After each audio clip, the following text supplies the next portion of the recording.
어떤 화학 반응이 있고 초기 조건을 주고 평형상수도 줬어요. 뭐 여기 C라고 돼 있는 부분은 농도. 그래서 농도를 영어로 concentration이라고 하죠. 그걸 줄여가지고 R의 첨자 C로 쓴 건데 평형상수에 들어있는 요소들을 농도 관련 평형상수로 썼다는 의미로 여기 이제 C라는 표현을 쓰기도 하고 뭐 빼기도 하고 뭐 어쨌건. 그래서 얘네들의 평형, 이퀄리브리엄 평형 상태에서의 농도가 있으면 그 B가 0.01이면 된다. 그렇죠? 그리고 특별한 언급은 없으니까 그냥 등원 조건이다 라고 했을 때 처음 농도가 이랬을 때 최종 상태에 각각의 평형 농도가 얼마인지를 구해보라는 문제가 되겠습니다. 그렇죠? 자, 그러면서 우선 첫 번째 반응의 자발성 판단. 반응의 자발성 판단을 하려면 뭐부터 우선 계산을 해보는 게 정석이긴 하죠. 뭐부터 계산해야 될까요? 반응의 자발성을 판단하려면 가장 정석적으로 풀려면. 그럼 근데 엔탈피, 엔트로피 데이터는 지금 안 나와 있잖아. 안 나와 있으니까. 그렇지.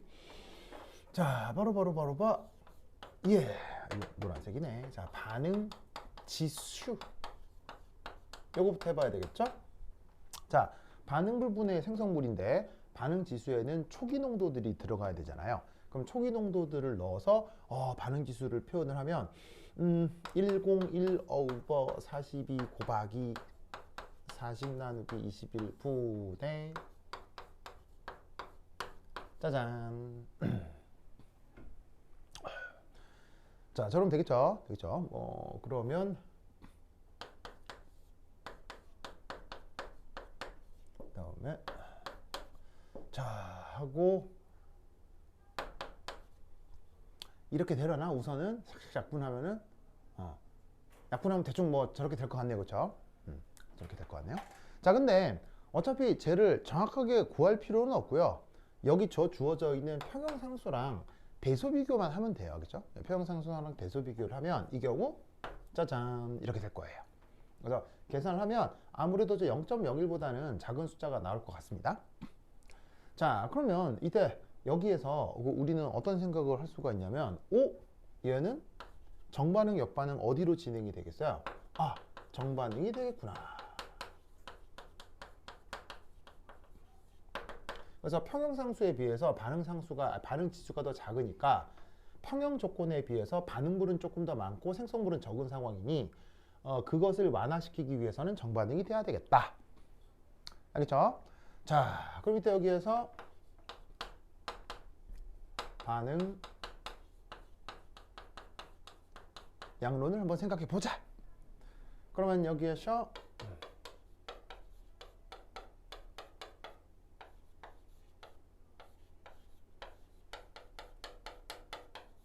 이렇게 한 다음에 초기 조건에 요래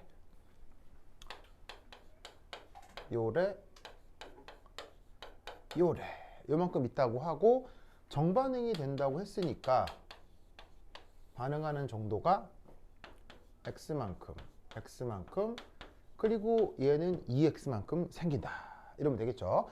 양론 개수비가 1대 1대2니까. 그러면 끝이 나면 요래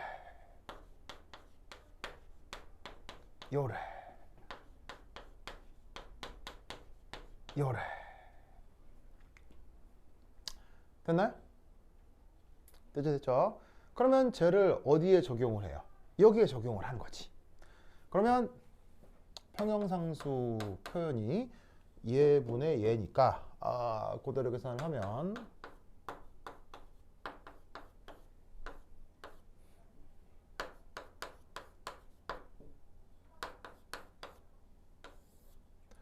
하고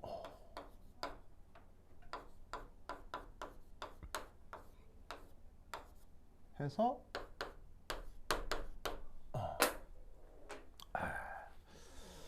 자, 보이십니까? 저거죠. 자, 쟤를 한번 볼까요? 자, 그러면 이제 쟤는 x에 대한 몇 차 방정식이 된 거예요? x에 대한 2차 방정식이겠죠. 막 이렇게 넘기고 다항식 정리하면 결국 미지수 x에 대한 2차 방정식이죠. 그럼 여러분 x에 대한 2차 방정식이니까 원론적으로는 풀 수 있다는 얘기예요, 풀지 못한다는 얘기예요? 풀 수 있다는 얘기죠. 근데 풀고 싶어요, 풀고 싶지 않아요? 근데 무슨 말하는지 알겠죠? 풀 수는 있으나 왠지 저 제곱을 푸는 순간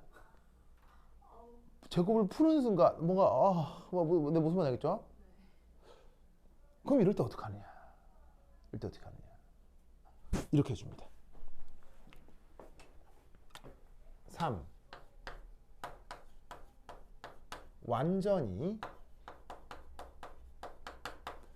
역반응을 가정해 봅니다. 완전히 역반응을 가정해 봅니다. 역반응을? Why?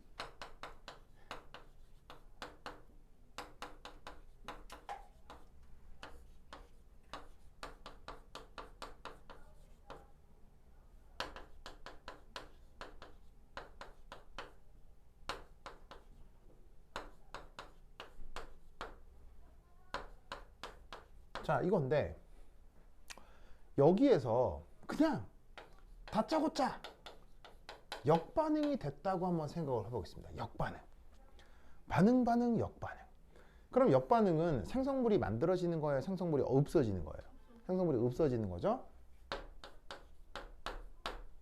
그러면 얘가 완전히 쪼그라들어서 없어졌다면 얘는 얼마나 생겨야 되겠어요? 요만큼, 이만큼 생겨야 되겠죠. 42분의 절반이니까 2 오케이. 이고 그러니까는 1 맞나? 아닌데 2 맞지? 21분의 4 21분의 2 얘는 21분의 얘는 4 이렇게 돼야 되겠지. 좋아. 맞습니까? 그냥 이제 계산의 편의를 위해서 이렇게 한번 써봤습니다. 그러면 이때 어떤 일이 벌어지느냐? 이거 더하면 뭐 될까요? 이거 더하면 이게 될 거예요. 이거 더하면 어떻게 될까요? 2가 될 거예요. 무슨 말 알겠죠? 그리고 나서 다시 정반응이 진행된다고 생각합니다. 얼마만큼? y만큼, y만큼, 2y만큼. 그러면 드디어 평행에 도달합니다. 그러면 2.5 빼기 y, 2 빼기 y, 2y가 되겠죠. 알겠죠? 그러면 요 경우 얘를 어떻게 쓸 수도 있다는 얘기입니까? 2.5 빼기 y, 2 빼기 y, 2y의 제곱. 무슨 말 알겠죠? 아시겠죠? 자, 그러면 물론 쟤도 바로 인수분해가 되거나 뭐 이렇게 예쁘게 풀리진 않습니다. 만 아까보다는 불편해졌어요? 훨씬 나아졌어요? 훨씬 나아졌죠? 그래서 이제 쟤를 어쩔 수 없이 이제 2차 방식을 푼다고 하면, 뭐 어쩔 수 없이 억지로 푼다고 하면 그 결과가 막 해봤더니 이렇게 되더라고. 이게 0.01이 있어서 그런데 실제로 계산이 그렇게 복잡하진 않아요. 798y 제곱 더하기 9y 빼기 10은 0. 예. 요거 풀면 대충 이 정도 나와야겠죠? 근데 아까보다는 훨 계산이, 그러니까 이것도 뭐 쉽다고, 이게 편리하다고 할 수는, 뭐 편하다고 할 수는 없으나 아까보다는 훨 나아졌다는 얘기죠. 그래서 여기서 쟤를 구해주면 y가 뭐 어떤 값이 나오겠죠. 어떻게 뭐 계산기가 있거나 하면 어떻게 구할 수 있겠죠. 그래서 최종적으로 그 값이 얼마가 되냐, 대략 값이 0.1055 대략 0.105 정도의 값이 나옵니다. 안 되죠. 그래서 2차 방식을 실제로 최대한 구하셔야 됩니다. 최대한 2차 방식의 루트를 최대한 벗겨내야 됩니다. 네, 정말입니다. 거짓말 같겠지만 그런 문제가 나온 적이 있어요. 그럼 무조건 소수로 표현해야 돼요? 뭐라고요? 그냥 루트로 남겨두면 안 되고 소수로 표현해야 돼요? 네, 최대한 할 수 있는 것까지 계산하셔야 됩니다. 아니 숫자를 예쁘게 주는 거 아니면 네. 그래서 어떤 경우도 있냐면 서울에서 어떤 문제가 나온 적도 있냐면 뭐 내일 보여드릴 건데 루트 41이 얼마다라고 준 적도 있습니다. 아 근데 그건 네, 그리고 줍니다. 그래서 줄 때도 있고 안 줄 때도 있습니다. 주면은 착한 때고요, 안 주면 나쁠 때입니다. 그래서 실제로 계산할 수 있어야 됩니다. 근데 이 정도 계산까지는 안 나오니까 그래 걱정 안 하셔도 돼요. 내가 여기서 얘기하고자 하는 거는 이거를 얘기하고자 하는 게 아니고 이거를 얘기하고자 하는 거니까 이거 계산에 대해서는 그렇게 뭐냐면은 심각하게 생각할 필요는 없습니다. 이거 식을 썼는데 음. 왜 왔는지 모르겠어요. 그래서 얘가 얼마쯤 나오냐면 2.39몰, 얘는 1.89몰, 그래서 얘는 최종적으로 0.21몰. 이게 이제 최종적인 결과입니다. 그래서 여기에 y 자리에다가 얘를 쇽쇽쇽 넣으면 이 정도 나오나 봐요. 알겠죠? 그래서 이제 계산에 대해서는 그렇게 부담 갖지 마시고요. 예, 뭐 보시다시피 하여튼 계산이 중요한 게 아니라 지금 이 문제를 풀 때 이렇게 할 수 있다라는 걸 알아두라 이런 말이에요. 알겠죠? 자, 그러면 여기서 나의 질문, 왜 이래도 될까요? 왜 이래도 될까요? 왜 그래도 되냐고요? 자, 잘 봐요. 얘는 정반응 진행해요, 역반응 진행해요? 정반응이 되는 건 빼도 박도 못하는 사실이거든요. 정반응 된다고 해놓고 왜 역반응을 가정하냐고요. 어차피 양쪽 방향 똑같으니까 괜찮은 거 아니에요? 똑같은 거예요? 아닌가요? 양쪽 관계는 똑같은 거예요? 똑같다면 왜 똑같다고 할 수 있냐고요. 왜 100% 역반응을 가정해도 될까요? 아무런 비율이 비율이 같아. 같다고요? 잠깐. 이거 네. 어디서 들은 적 있는 것 같아. 그런가요? 네. 아, 그러니까 100% 역반응을 가정한다고 했는데 근거가 뭐냐고요. 왜 저래도 되냐고요. 아니 어차피 확실하지 평행에 않거든요. 봤을 때 어. 비율이 똑같아. 근데 HF가 어. 강산이 그래요? 정답은 여러분들이 수학 시간에 배웠습니다. 수학 시간이 네, 수학 시간에 배운 원리 때문에 이게 성립하는 겁니다. 실제로 정반응으로 진행한다 하더라도 100% 역반응을 가정할 수 있습니다. 뭐 때문에? 수학 시간에 배운 테크닉 때문에.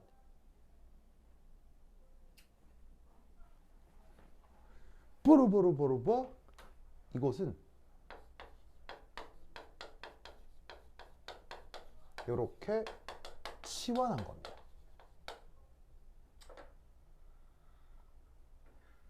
치환한 거예요. 무슨 말이냐면 얘를 이렇게 치환해서 x자리에다 y를 넣으면 이렇게 바뀌는 겁니다. 여러분, 어떤 다항함수를 또 다른 다항함수로 치환하는 건 특별한 제한이 필요해요? 언제든 할 수 있는 기술이에요. 언제든 할 수 있는 기술이죠. 그걸 활용한 거예요. 즉 치환이라고 하는 테크닉은 언제든 사용할 수 있는 제한 조건이 1도 없는 기술이죠. 그 원리를 적용한 거예요. 그러니까 실제로 정반응이 진행된다 하더라도 역반응을 언제든 가정할 수 있다고요. 무슨 말인지 알겠죠? 이 말은 문제에 따라서는 100%뭘 가정할 수도 있겠어요.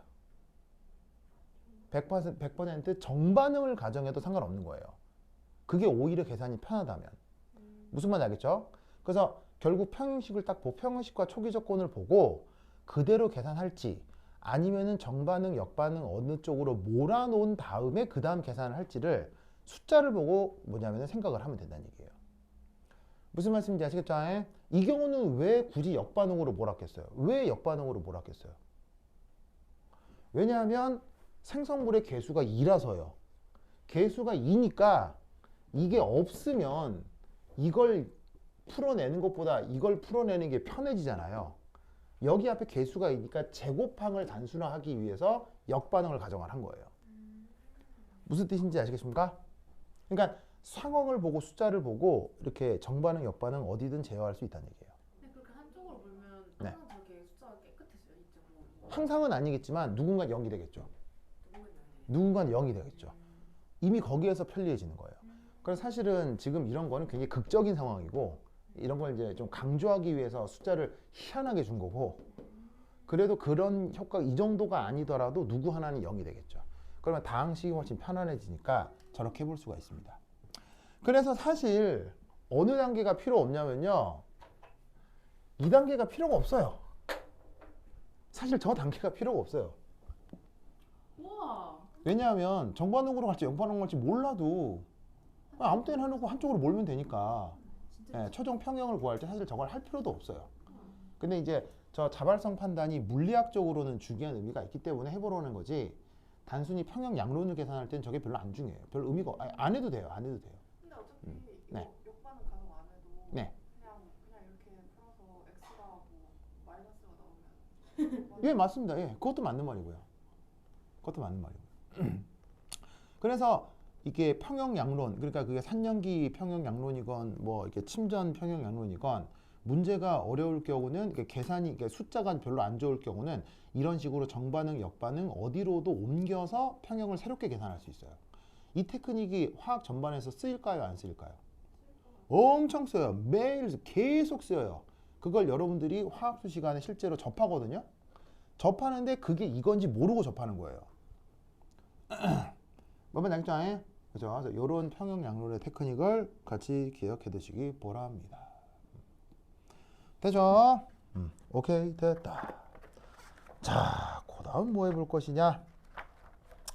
그 뭐 나온 김에 그 옆에 문제 또 하나 해볼까요? 이게 또 크게 안 어려운 거라.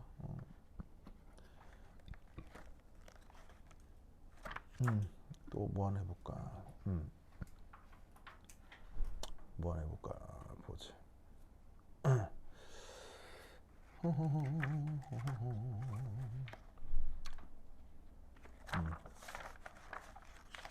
어디 갔지? 어디 갔지? 어디 갔지? 저게 10 아니 파트 4였잖아. 파트 4. 파트 4에 저게 11번이었으니까 그 다음 어떤 게 볼까? 쩝쩝쩝 어떤 거 해볼까? 바로 봐. 그거 13번 해볼까? 20번 해볼까? 13번 해볼까? 바로 좀 편안한 거 13번 한번 해보겠습니다. 13번. 그 13번 보이세요? 13번. 자, 내가 칠판 지우는 동안 한번 13번 트라이 해봅니다. 시작!